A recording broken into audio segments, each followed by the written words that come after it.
স্বাগতম দর্শক বন্ধুরা। 6ই আগস্টের সন্ধ্যা শুরু হয়ে গেছে, আর আজকের দিনটা মধ্যপ্রাচ্যের জন্য খুব সাধারণ একটা দিন ছিল না। ইরানের সেনাবাহিনী তাদের সর্বোচ্চ স্তরের প্রস্তুতিতে চলে গেছে, নতুন অস্ত্র সেনা ইউনিটগুলোর হাতে পৌঁছে গেছে, আর ইরান সরাসরি আরব দেশগুলোকে শেষ হুঁশিয়ারি দিয়েছে যে পরিস্থিতি এবার খারাপ হলে গোটা উপসাগরীয় অঞ্চলের তেল আর গ্যাস স্থাপনা তাদের নিশানায় থাকবে। অন্যদিকে আমেরিকার ভিতরেও গোলমাল। ক্ষেপণাস্ত্রের মজুদ ফুরিয়ে আসার খবর নিয়ে ডোনাল্ড ট্রাম্প আর পেন্টাগনের মধ্যে টানাপোড়েনের খবর আসছে এখন সন্ধেবেলা। আর ইরানের সুপ্রিম লিডারের সঙ্গে নাকি যোগাযোগ করাই কঠিন হয়ে দাঁড়িয়েছে, কথা বলেছেন খোদ ইরানের প্রেসিডেন্ট। দর্শক বন্ধুরা, আজকের ভিডিওতে এই প্রতিটি বিষয় আমরা একটার সঙ্গে আর একটা মিলিয়ে বোঝার চেষ্টা করব, কারণ আলাদা করে দেখলে এগুলো শুধু খবর, কিন্তু একসঙ্গে সাজালে ছবিটা অন্যরকম দাঁড়ায়। দেখাবো আপনাদের। তাহলে চলুন শুরু করা যাক ইরানের সেনাবাহিনীকে দিয়ে। আজ 6ই আগস্ট দুপুরে ইরানের মেহের নিউজ এজেন্সি জানিয়েছে ইরানের সেনাবাহিনী এখন তাদের সর্বোচ্চ পর্যায়ের যুদ্ধ প্রস্তুতির অবস্থায় পৌঁছে গেছে। এই কথাটার মানে খুব সাধারণ নয়। সর্বোচ্চ স্তরের প্রস্তুতি মানেই একটা বড় যুদ্ধের আশঙ্কা।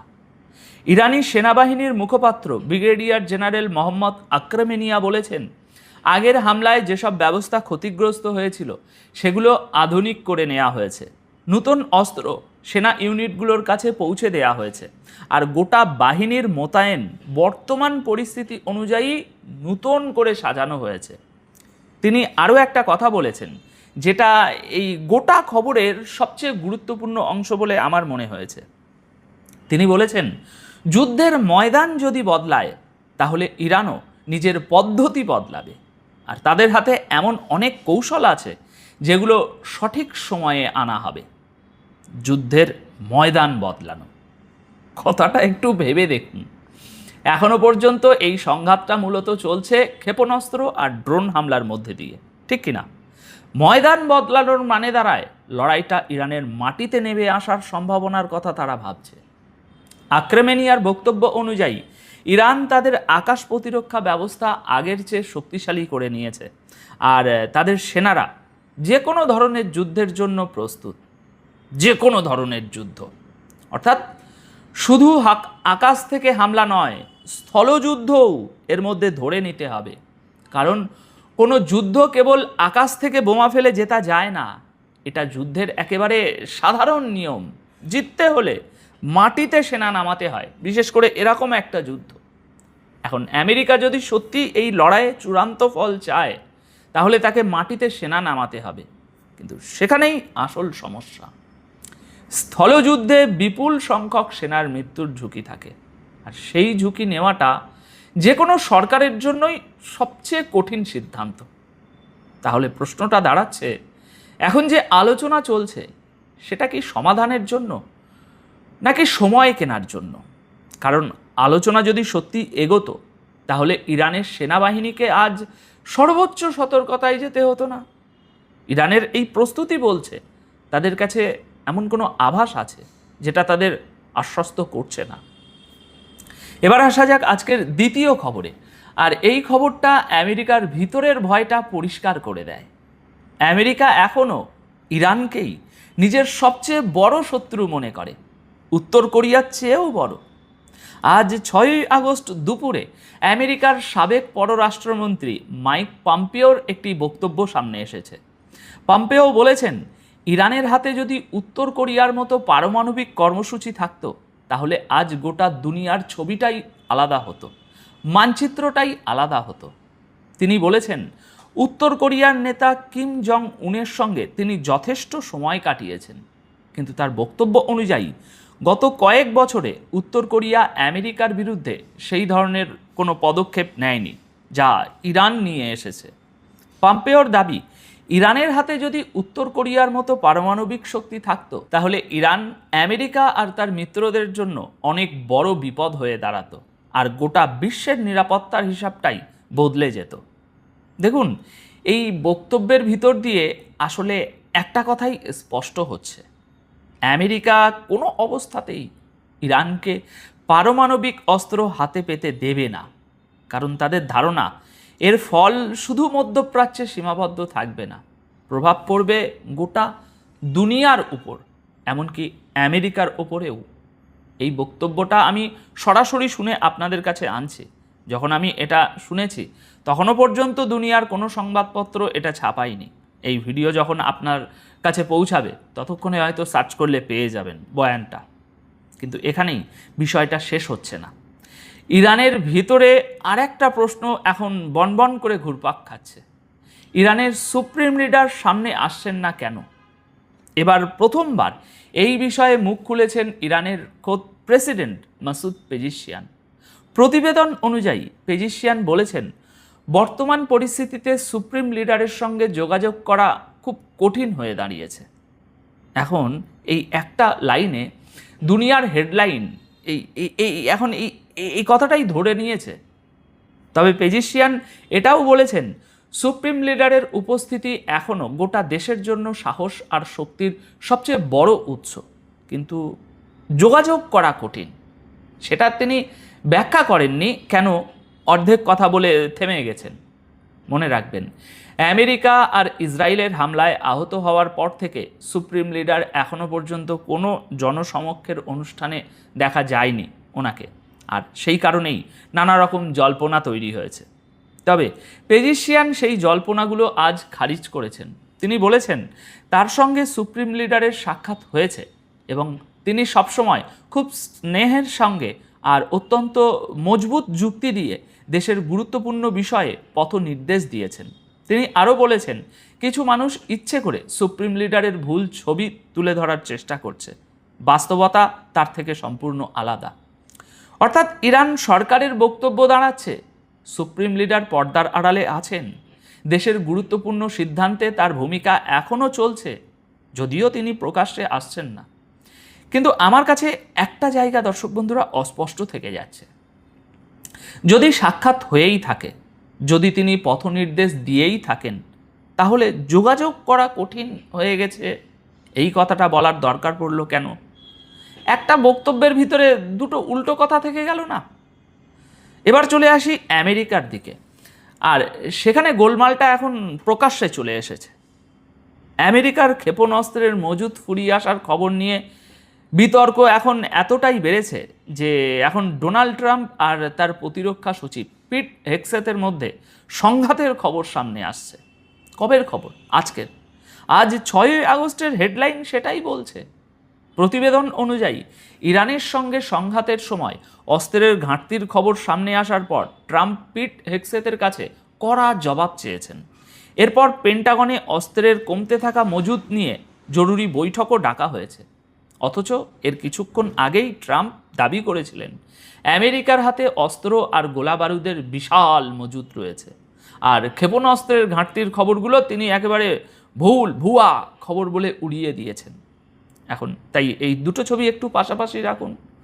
একদিকে হোয়াইট হাউস বলছে কোনো ঘাটতি নেই, অন্যদিকে পেন্টাগনের ভিতরে সেই একই বিষয় নিয়ে জরুরি বৈঠকের খবর আসছে। ব্যাপারটা অনেকটা কিছুটা এরকম, কারো দুর্ঘটনা ঘটলো আর আপনি বলছেন না না না ছেলে একদম সুস্থ আছে, অথচ পরের মুহূর্তেই তাকে জরুরি বিভাগে নিয়ে যাওয়া হচ্ছে। তাহলে বুঝতে আর অসুবিধা হয় না যে সমস্যাটা গুরুতর। এই ইঙ্গিতটাই বলছে আমেরিকার দূরপাল্লার ক্ষেপণাস্ত্রের ঘাটতি সত্যিই তৈরি হয়েছে। এই রিপোর্ট আমরা পরশুই আপনাদের সামনে বিস্তারিতভাবে এনেছিলাম। অনেকেই তখন এই নিয়ে ঠাট্টা করেছিলেন, বলেছিলেন কোথাও তো ছাপা হয়নি ভাই। আর এখন সেই একই রিপোর্ট নিয়ে পেন্টাগন আর হোয়াইট হাউসে রীতিমতো হইচই চলছে। ট্রাম্প নিজে কি বলেছেন সেটাও শুনুন। তিনি বলেছেন এসব বাজে কথা, এসব মিথ্যে, আর যে এই খবর ফাঁস করেছে তাকে কড়া শাস্তি দেওয়া হবে। দর্শক বন্ধুরা, এখানেই একটা মজার ফাঁক থেকে যাচ্ছে। খবরটা যদি মিথ্যেই হয় তাহলে ফাঁস হওয়ার প্রশ্ন আসছে কোথা থেকে?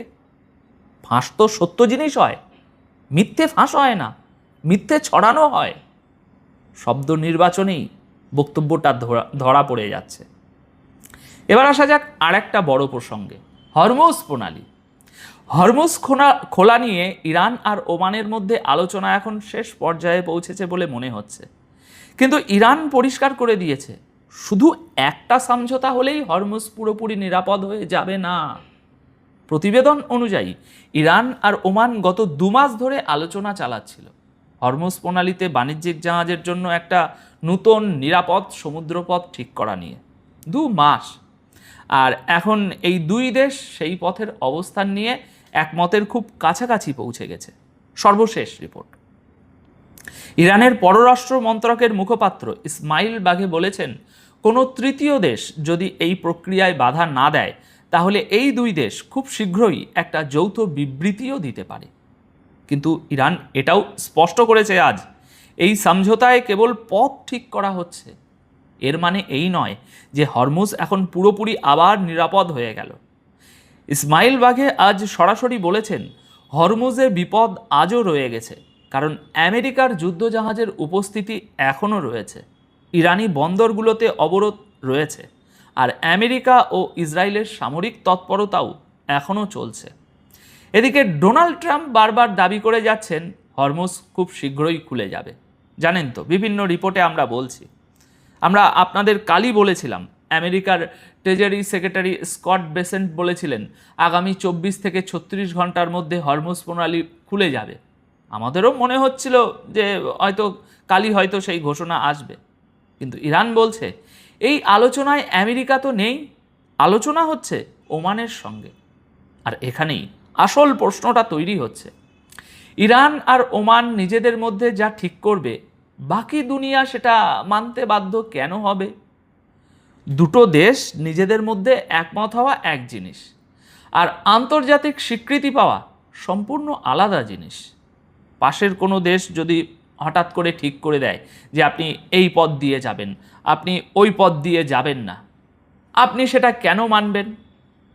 কিন্তু একই সিদ্ধান্ত যদি আমেরিকা বা রাষ্ট্রপুঞ্জের মতো কেউ নেয়, তখন সেটা মানার প্রশ্ন আসে। কারণ পঞ্চায়েতে যখন শক্তিশালী কেউ বসে, তখন ধরে নেওয়া হয় সে অন্তত সবার স্বার্থের কথা ভাবছে। আর এই মুহূর্তে ইরান স্পষ্টতই নিজের স্বার্থের কথাই বলছে। ইরানের অবস্থান হলো হরমুজ প্রণালীর উপর তাদের অধিকার আছে, অন্যদিকে রাষ্ট্রপুঞ্জ, আমেরিকা আর আরব দেশগুলো এটাকে আন্তর্জাতিক জলপথ বলে গণ্য করে। আপনাদের অনেকেই হয়তো ইরানের এই দাবির সঙ্গে একমত হবেন না, কিন্তু বাস্তবতা হলো যুদ্ধের পর অনেক পুরনো নিয়ম হিসাব বদলায়, ইরান সেই বদলটাই ঘটানোর চেষ্টা করছে। আর ঠিক এখানেই পুরো পরিস্থিতি নূতন মোড় নিচ্ছে। ইরান একদিকে আলোচনার মাধ্যমে যুদ্ধ আটকানোর চেষ্টা করছে, কিন্তু সেই একই সময়ে আরব দেশগুলোর উপর এমন হামলার হুমকি দিচ্ছে যা আগে কখনো করা হয়নি। আজ 6ই আগস্ট সন্ধ্যায় আসা একটা বড় খবর অনুযায়ী ইরান সমস্ত আরব দেশগুলোকে শেষ হুঁশিয়ারি দিয়েছে। ইরান বলেছে, আমেরিকা যদি আবার তাদের উপর কোনো বড় হামলা চালায়, তাহলে এবারের জবাব শুধু আমেরিকার ঘাঁটির মধ্যে সীমাবদ্ধ থাকবে না, গোটা উপসাগরীয় অঞ্চলে থাকা গুরুত্বপূর্ণ তেল আর গ্যাস স্থাপনাও নিশানায় থাকবে। অর্থাৎ আরব শাসকদের সরকারি সম্পত্তিও ইরানের নিশানায় আসতে পারে। এটা কিন্তু খুবই গুরুতর একটা বিষয়। ইরান কার্যত আরব দেশগুলোকে শাস্তি দেওয়ার কথা বলছে। এই একই আলোচনায় ইরান আরব দেশগুলোকে, দর্শক বন্ধুরা, আরও একটা গুরুত্বপূর্ণ কথা বলেছে। ইরান তাদের বলেছে তারা যেন ট্রাম্পের উপর চাপ দেয়, যাতে নতুন হামলা বন্ধ করে আলোচনার পথ নেওয়া হয়। অর্থাৎ ইরানও হামলা থেকে বাঁচতে চাইছে। খবর হলো সৌদি ক্রাউন প্রিন্স মোহাম্মদ বিন সালমান ডোনাল্ড ট্রাম্পের সঙ্গে কথা বলেছেন এবং তাকে বলেছেন পরিস্থিতিকে যুদ্ধের দিকে নিয়ে যাওয়ার বদলে আলোচনা আর যুদ্ধবিরতির পথে নিয়ে যাওয়া হোক। এবার এই পুরো ছবিটা একবার একটু মিলিয়ে দেখুন এক এক করে। একদিকে ইরান আরব দেশগুলোকে খোলাখুলি হুঁশিয়ারি দিচ্ছে, অন্যদিকে সেই আরব দেশগুলোর মাধ্যমেই আমেরিকার উপর চাপ তৈরি করে নিজের শর্তে সমঝোতা করানোর চেষ্টা করছে। চাপ তৈরি করাটাই এখানে আসল উদ্দেশ্য, কারণ যুদ্ধ নিয়ে কেউ দীর্ঘদিন বাঁচতে পারে না। এখন তাহলে সবথেকে বড় প্রশ্ন হলো সামনে কি হতে পারে। দেখুন, দুটো সম্ভাবনা পাশাপাশি দাঁড়িয়ে আছে। হয় এই চাপ কাজ করবে, আলোচনা এগোবে, হরমুজ নিয়ে সমঝোতার ঘোষণা আসবে এবং উত্তেজনা ধীরে ধীরে ধীরে ধীরে কিছুটা কমবে। আর নয়তো মধ্যপ্রাচ্য আরও একবার নতুন যুদ্ধের দিকে এগোবে। আর সেই যুদ্ধ এবার শুধু আকাশে সীমাবদ্ধ নাও থাকতে পারে। সব কিছু নির্ভর করছে কয়েকটা জিনিসের উপর। আমেরিকা নতুন করে বড় হামলা চালায় কিনা, ইরান ওমান এই যৌথ বিবৃতি সত্যি আসে কিনা, আর আরব দেশগুলোর মধ্যস্থতা কতটা কাজ করে।